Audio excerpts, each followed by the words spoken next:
bagimu negeri, jiwa raga kami.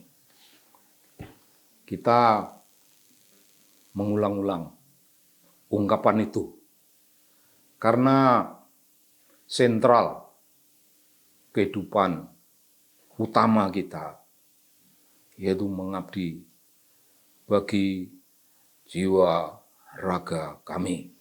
Ini penting kalau kita berbicara tentang NKRI, harga mati.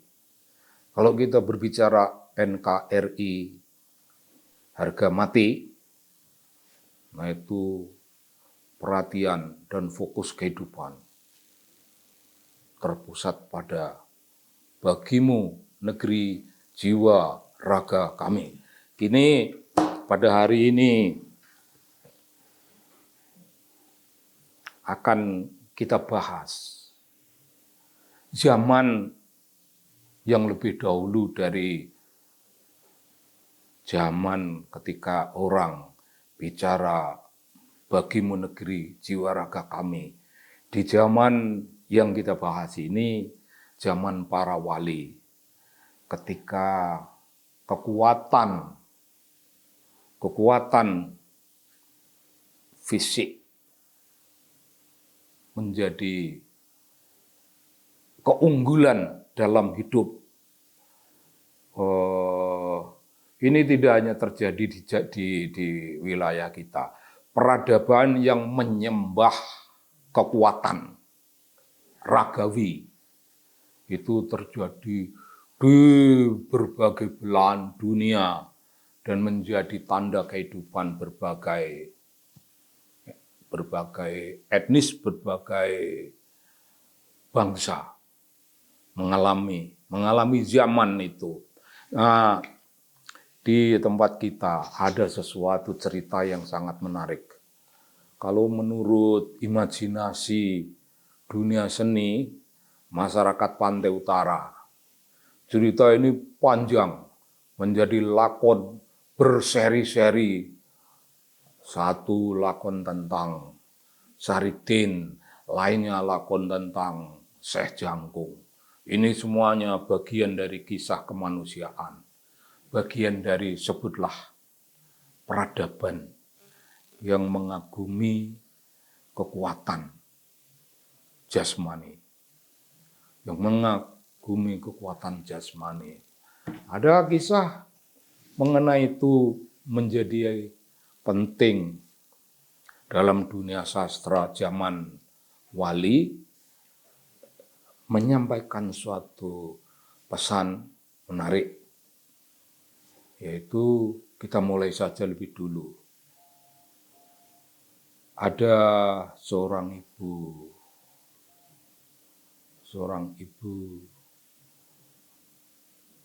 mengandung anaknya hanya dalam 1 minggu. Dan mengandung itu begitu dadakan, entah kisahnya ini kewibawaan dari apa, dan dalam seminggu itu anaknya lahir, dan ketika anaknya lahir dalam wujud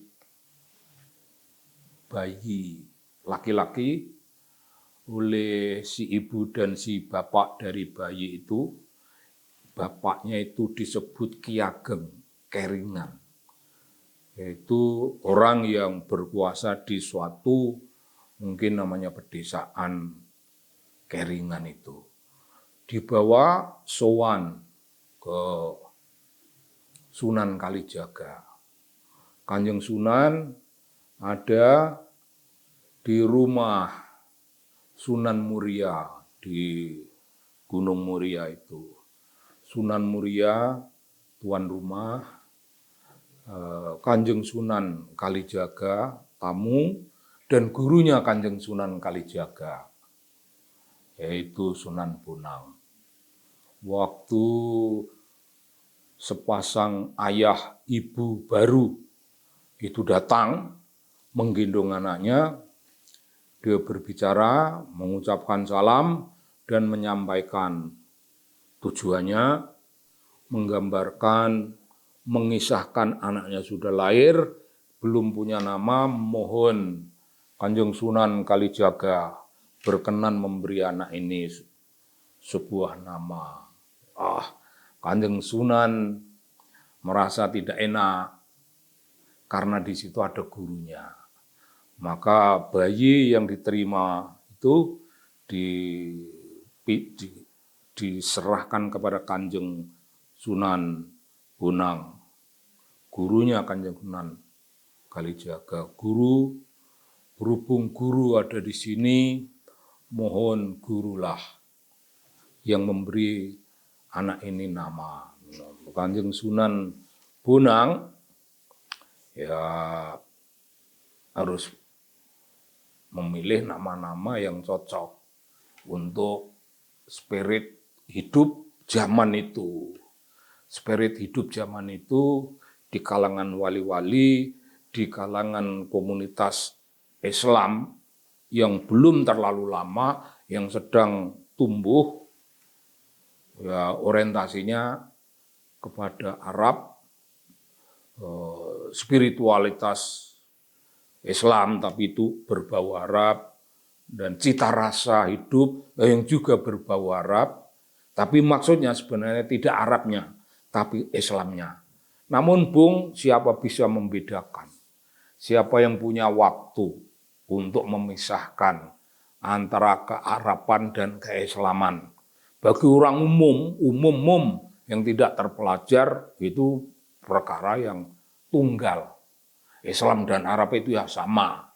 Dan sampai sekarang, pokoknya apa yang Islam itu sampai sekarang pun orang bilang yang Islam itu Arab.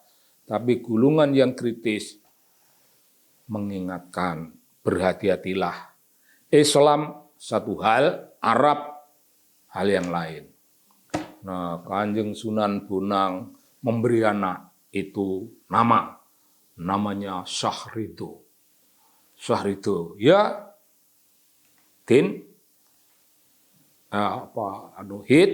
hit itu artinya Syahid, muridnya Kanjeng Sunan Kalijaga. Betul toh, hit, Syahrido itu. Kemudian Sunan Bonang memberikan anak ini kepada Sunan Muria dan mohon beliau memberi nama. Tidak, saya sudah makmum mengiyakan nama yang diberikan Kanjeng Sunan Bonang. Tapi Kanjeng Sunan Bonang merasa, ini kan muridmu ini, orang tuanya bocah ini muridmu, jadi si bocah ini pun muridmu, kau kasih nama. Kanjeng Sunan Bonang, baik guru, saya akan kasih nama. Nah, apa kira-kira guru, berhubung ini ya cah Jawa, ini hanya anak Jawa, maka ya janganlah Syahrido. Kalau Syahrido nanti lidah Jawa itu sulit mengucapkannya. Oh begitu, jadi apa menurutmu? Syahridin, guru, namanya Syahridin. Syahridin itu nama yang menceritakan pada kita simbol suatu kelas sosial, kelas bawah, kelas rakyat, kelas orang biasa. Dan orang biasa itu artinya orang yang tidak kaya. Dan tidak kaya itu artinya maksudnya tidak usah menutup-nutup menyebut orang miskin, kelas bawah, kelas rakyat. Ya Syahridin apalagi. Syahrido itu akan membuat suatu jenis kelas sosial yang lain dan akan mempersulit. Jadilah nama Syahridin. Dan kelak, Bung, Syahridin ini menjadi jagoan yang tidak ada yang mampu mengalahkannya dalam dunia deng samiladeng, dalam dunia fisik, dalam dunia kekuatan, menunjukkan kulit yang liat, tulang yang keras, yang paling keras, paling liat, bahkan tidak mempan senjata, tidak mempan golok, senjata tajam, sampai tidak mempan peluru. zaman ketika sebutannya peradaban menyembah strength, physical strength, kekuatan fisik.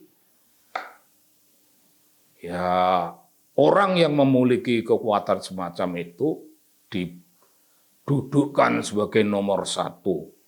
Didudukkan sebagai nomor satu dalam kehidupan, jagoan tak terkalahkan. Jagoan tak terkalahkan. Dan itu murid Kanjeng Sunan Kalijaga yang sangat hebat. Nanti ada kisah-kisah, tadi kita sudah sedikit singgung tentang Saridin sebagai Saridin, tokoh paling hebat.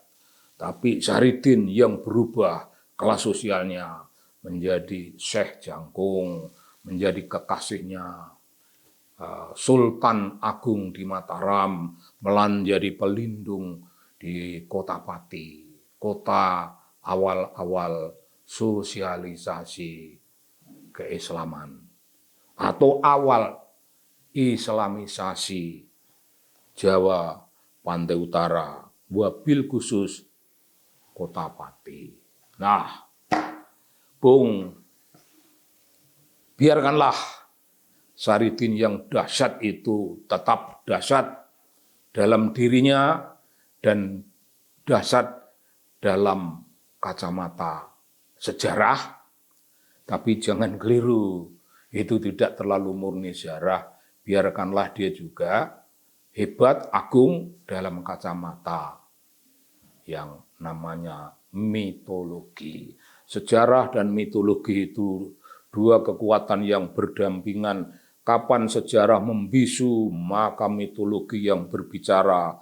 Kapan mitologi meninggalkan rasionalitas dan ditinggalkan oleh orang, sejarahlah yang berbicara. Bung, yang menarik bagi kita, ini soal kearifan. Soal kearifan mengubah nama dari Kanjeng Sunan Bonang yang berorientasi ke Arab, diubah oleh muridnya. Konon Kanjeng Sunan Kalijaga itu satu-satunya wali yang dari Jawa. Wali-wali lainnya itu datang dari tempat yang jauh. Ada yang dari tanah Arab, ada yang dari India, ada yang bahkan dari Cina, dan wali dari orang Jawa, ya Kanjeng Sunan Kalijaga itu. Bung, Kanjeng Sunan Kalijaga itu membawa orientasi Jawa bagi Islam. Orientasi Jawa bagi Islam itu tidak berarti bahwa Islam diubah menjadi sesuatu yang Jawa. Artinya cuma marilah kita menjadi orang Islam, tapi jangan lupa menjadi orang Jawa.